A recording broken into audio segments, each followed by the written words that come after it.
அன்பார்ந்த பெரியோர்களே, தாய்மார்களே, இந்த பொள்ளாச்சி மண்ணில் ஒரு பெரிய எதிர்பார்ப்போடு, ஒரு நம்பிக்கையோடு எல்லோரும் தலைவர்களாக, சாமானிய மனிதர்களாக, சமமானவர்களாக இங்கே நின்று கொண்டிருக்கின்றோம். இது ஒரு மாவட்டத்தில் நடத்தப்படக்கூடிய இந்த மாதத்திற்கான போதை விழிப்புணர்வு மாநாடு மட்டும்தான்.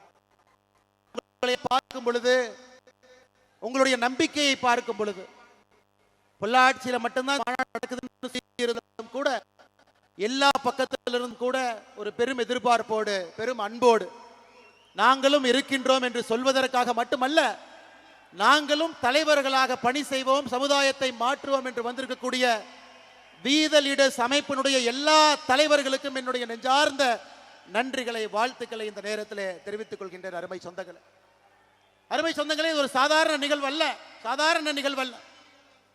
ஒரு அரசியல் கட்சி ஒரு மாநாடு போடும் பொழுது தலைவர்கள் இருப்பார், புகைப்படம் இருக்கு, இவங்களுக்கான பொறுப்புன்னு எல்லாமே இருக்கு.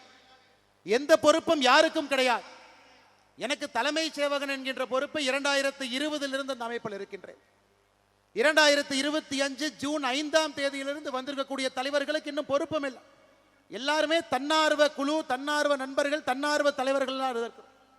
ஆனாலும் கடந்த ஒரு மாத காலமாக எந்த எதிர்பார்ப்பும் இல்லாம வீடு வீடாக ஏறி இறங்கி ஒரு இடத்திலும் கூட இந்த ஜூலை மாதத்திற்கான போதை தடுப்பு விழிப்புணர்வை எல்லா இடத்திலும் பேசிக் கொண்டிருக்கின்றீர்கள். இன்னைக்கு எந்த தலைவர்கள் என்று அறிமுகப்படுத்தாம எல்லோரும் இங்கே வந்து தலைவர்களாக அமர்ந்திருக்கின்றீர்கள். இந்த நிகழ்வை பொள்ளாச்சியில பார்க்கும் பொழுது எதற்காக இந்த இயக்கத்தை நாம் ஆரம்பித்தோமோ 50 விழுக்காடு அந்த பாதையை தாண்டி விட்டோம் என்கின்ற நம்பிக்கை எனக்கு வந்திருக்கிறது. 50 விழுக்காடு தாண்டி விட்டோம். சகோதரிகளை பார்க்கும் பொழுது, தாய்மார்களை பார்க்கும் பொழுது, கல்லூரி மாணவர்களை பார்க்கும் பொழுது, ஏன் நாம் பேசிட்டு இருக்கும் பொழுது மேல ஒரு கல்லூரி மாணவர் எல்லோரும் அந்த போதை விழிப்புணர்வு அந்த பிளட்ஜ் எடுத்தாங்க.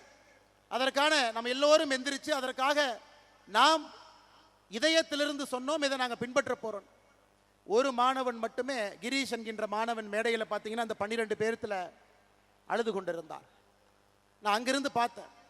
அந்த தம்பிக்கிட்ட கேட்டேன், என்ன தம்பி, ஏன் தம்பி அழுதுங்க அப்படின்னு வரும்பொழுது, அண்ணா அந்த மாநாட்டிற்கு மேலே வருவதற்காக இங்கே நின்று கொண்டிருந்தேன், என்னுடைய தந்தை இறந்து விட்டார் என்கின்ற செய்தி எனக்கு இப்போ தாங்க நான் கிடைச்சது, 10 நிமிஷத்துக்கு முன்னாடி கிடைச்சது.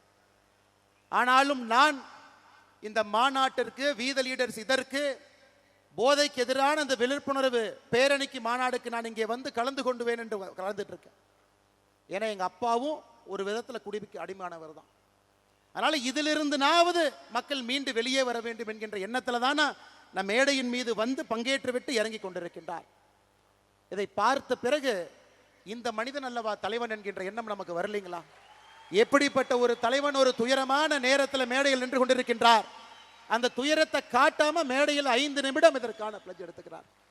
அதனால கிரீஷனுடைய தந்தை எல்லாம் வல்ல இறைவனுடைய நிழலிலே சென்று இளைப்பாறட்டும், அவருடைய ஆன்மா சாந்தி அடையட்டும். கிரீஷ் இன்னும் வலிமையான ஒரு பெரிய தலைவராக தமிழ்நாட்டு மக்களுக்கு பல விதத்தில் பணியாற்றுவதற்கு ஆண்டவன் அந்த வாய்ப்பை கொடுக்கட்டும் என்று எல்லாம் வல்ல இறைவன் இந்த நேரத்தில் வேண்டிக்கிறோம். அருமை சொந்தங்களே, ஜூன் 5 12 மணிக்கு நாம சொன்னோம், வீத லீடர் என்கின்ற அமைப்பு இது ஒரு அரசியல் இயக்கம், ஒரு மக்கள் புரட்சி. கீழிருந்து ஆரம்பித்து ஒரு மனிதனும் நான் தலைவன் என்கின்ற இருமார்ப்போடு சமுதாயத்தில் இருக்கக்கூடிய பிரச்சனையை கண்டுபிடித்து அதற்கான தீர்வை அரசு கொடுக்க வேண்டும் என்று எதிர்பார்க்காம நானே ஒரு தனி மனிதனாக அந்த தீர்வில் பங்கெடுப்பேன், பாடுபடுவேன் என்கின்ற எண்ணத்தை விதைக்க வேண்டும் என்பதற்காக ஆரம்பிக்கப்பட்ட அமைப்பு. இன்னைக்கு சரியாக 38வது நாள். 38 நாள்ல 19 லட்சம் பேர்த்தை தாண்டி இதுல வந்து இணைந்திருக்கின்றார்கள். ஐயா, இதுவரைக்கும் நான் யாருக்குமே தொலைபேசியில போன் போட்டு யாருக்குமே, எல்லா தலைவர்களுக்கும் இங்க இருக்கிறவங்க யாருக்குமே இந்த வீத லீடர்ஸ் அமைப்புல வந்து இணைங்கன்னு யாருகிட்டையுமே சொல்லல. ஏன் சொல்லவில்லை என்றால், இது என்னுடைய குடும்ப கட்சி கிடையாதுங்க, என்னுடைய அமைப்பு கிடையாது, இது என்னுடைய குடும்பத்துக்கு சொந்தமானது அல்ல, இது உங்களுக்கு சொந்தமானது. அதனால்தான் ஜூன் 5 ஒரு கொள்கையிலே உறுதியாக இருக்கின்றேன். இந்த அமைப்பை பொறுத்தவரை நானும் ஒரு தன்னார்வலர் தான். எல்லோரும் சேர்ந்து ஒரு குடும்பமாக இருக்கும் பொழுது மட்டும்தான் நாம் எதிர்பார்க்கக்கூடிய அந்த நேர்மையான சமுதாயம் பிறக்கும் என்கின்ற ஒற்றை நம்பிக்கை.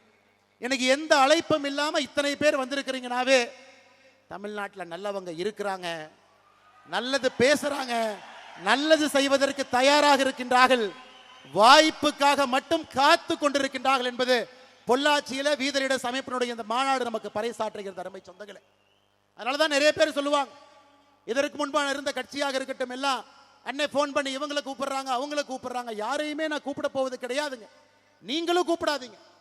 நம்முடைய வேலையின் மூலமாக மக்கள் நம்ம கிட்ட வரணும். நம்ம வேலையை பார்க்கணும். எங்கேயோ மர வைக்கிறாங்க, ஏதோ ஒரு இடத்துல போதை விழிப்புணர்வுக்கு எதிராக நிற்கிறாங்க, பெண்கள் பாதுகாப்புக்காக போராடுறாங்க, இளைஞர்களுடைய நலனுக்காக நின்று கொண்டிருக்கின்றார்கள், இளைஞர்களுக்கு பயிற்சி முகாம் நடத்துறாங்க. இதையெல்லாம் தமிழ்நாட்டு மக்கள் பார்த்து அவர்களாக நம்மோடு வந்து வீத லீடர்ஸ் குடும்பத்தில் இணைந்து இணைந்து இணைந்து 50 லட்சம் என்கின்ற எண் வரும் பொழுது தமிழ்நாட்டு மக்கள் நம்மை அழைக்கின்றார்கள் என்கின்ற பொருள் அது. இன்னைக்கு 19 லட்சத்திலிருந்து 50 லட்சம் நீங்க மனசு வச்சா ஒரு வாரத்திலேயே வரலாம், ஒரு மாசத்துலயும் வரலாம், 6 மாசத்துலயும் வரலாம். ஆனா அந்த 5 லட்சம் பேரும் வாலண்டியரா வரணுங்க, அவர்களாக வரணும்.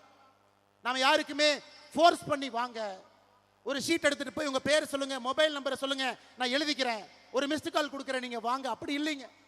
50 லட்சம் பேரும் அவர்களாக இந்த மாற்றத்திற்கு நான் துணை இருப்பேன்னு வரும்பொழுது மட்டும்தான் நிரந்தரமான ஒரு நல்ல சமுதாயத்தை நாம் கட்டமைக்க முடியும் அருமை சொந்தங்களே. இல்லாட்டி ஆடி காலத்துக்கு பட்டம் அடிக்கிற மாதிரி பட்டம் பறக்கும், காத்து ஆடி முடிச்சோடனே பட்டம் கீழே விழுந்து விடும். அதனாலதான் அருமை சொந்தங்களே, என்னுடைய அன்பான வேண்டுகோள், எந்த எதிர்பார்ப்பும் இல்லாம எப்படி நாம் இங்கே ஒன்றாக சேர்ந்திருக்கின்றோமோ அடுத்த 6 மாத காலம் நமக்கான இலக்கு தெளிவாக இருக்கிறது. இந்த மாதம் முழுவதுமே போதைக்கு எதிரான விழிப்புணர்வு மாதம். 12ஆம் தேதி பொள்ளாச்சியில நான் இங்கே பங்கேற்கின்றேன், உங்களோடு நிறைய இடத்துல நிகழ்ச்சி நடத்துறீங்க. 26ஆம் தேதி திருச்செந்தூர்ல தூத்துக்குடியிலும் நான் இருக்கின்றேன். அதுபோல இடையில நிறைய நிகழ்வுகள் இருக்கு. அதே போல அடுத்த மாதம் ஆகஸ்ட் மாதம் சுற்றுச்சூழலுக்கான மாதம். 50 லட்சம் மரம் நாம் வீதலிட அமைப்பிலிருந்து தமிழ்நாடு முழுவதுமே வைக்கணும். 2000த்திற்கும் மேற்பட்ட ஏரி குளத்தை சுத்தம் பண்ணும், நதி நீரை சுத்தம் பண்ணணும், அங்க போய் கலக்கிறவங்க எல்லாத்தையும் நம்ம போய் பேசணும். அது ஆகஸ்ட் மாதம். செப்டம்பர் மாதம் பெண்கள் பாதுகாப்புக்காக ஒரு மாதம் செப்டம்பர் முழுவதுமே. அடுத்து குழந்தைகள் நலம், அவங்க திடகாத்திரமா இருக்கணும், நல்ல உணவு சாப்பிடணும், உடம்பு நல்லா பார்த்துக்கணும், ஒரு குட் பாடி வேணும், நல்ல ஒரு உடம்பு சமுதாயத்தில் கொண்டு வரணும். அதற்காக எல்லா விஷயத்தையும் அடுத்த மாசம் பேச போறோம். 6 மாத காலமும் சமுதாயத்தினுடைய 6 முக்கியமான பிரச்சனை எடுத்து வீதலிட அமைப்பு ஒரு வாலண்டியர், ஒரு தன்னால்வரர், ஒரு தலைவரும் கூட மக்களை சந்தித்து எல்லா இடத்துல, இது போன்ற பெரிய மேடையா இருக்கலாம், சின்ன ஒரு நிகழ்வா இருக்கலாம், திண்ணையில் உட்கார்ந்து பேசலாம், ஆட்டோல போகும்போது ஆட்டோக்கார அண்ணங்கிட்ட பேசிட்டு போலாம், கடையில போய் டிபார்ட்மெண்டல் ஸ்டோர்ல பொருள் வாங்கும் பொழுது முன்னாடி இருக்கிறவங்க பின்னாடி இருக்கவங்க பேசலாம், அரசு பேருந்துல போகும் பொழுது பக்கத்து சீட்ல இருக்கவங்க பேசலாம், ட்ரெயின்ல போகும்போது பேசலாம், பிளைட்ல போகும்போது பேசலாம். அதைத்தான் நாம் கேட்கின்றோம். தனி மனிதனாக நீங்கள் செயல்பட ஆரம்பிக்கும் பொழுது உங்கள் கண் முன்னால் அந்த மாற்றம் நடக்கும். நிச்சயமாக நீங்க அதை பார்க்கத்தான் போறீங்க.